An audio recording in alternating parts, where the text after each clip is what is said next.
আল্লাহ ডাক দিয়ে বলে, বান্দা তুই যতই নামাজ পড় আর যতই সিজদা কর, তোর ঠিকানা জাহান্নাম। এ কথা শুনে বান্দাটি বলতেছে, আলহামদুলিল্লাহ। আল্লাহ বলে, এই বান্দা, জাহান্নামের কথা শুনে কেউ আলহামদুলিল্লাহ কয়? বান্দা বলে, আল্লাহ, জাহান্নামের মালিকও তুমি, জান্নাতের মালিকও তুমি।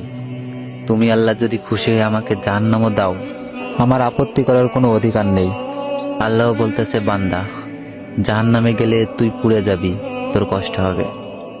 বান্দা বলতেছে, আল্লাহ, কষ্ট শুধু আমার হবে না, তোমারও হবে। আল্লাহ বলে, বান্দা, তুই পুড়বি জাহান্নামে, আমার কষ্ট কেন হবে? বান্দা বলে, আল্লাহ, মায়ের কোলে সন্তান যদি পানিতে পড়ে যায়, তাহলে দুনিয়ার কোনো মাই যেমন দূরে দাঁড়িয়ে থাকতে পারে না, দৌড়ে গিয়ে বাচ্চাকে কোলে নেয়, আমার বিশ্বাস ওই মায়ের চেয়ে কোটি কোটি গুণ দয়া তোমার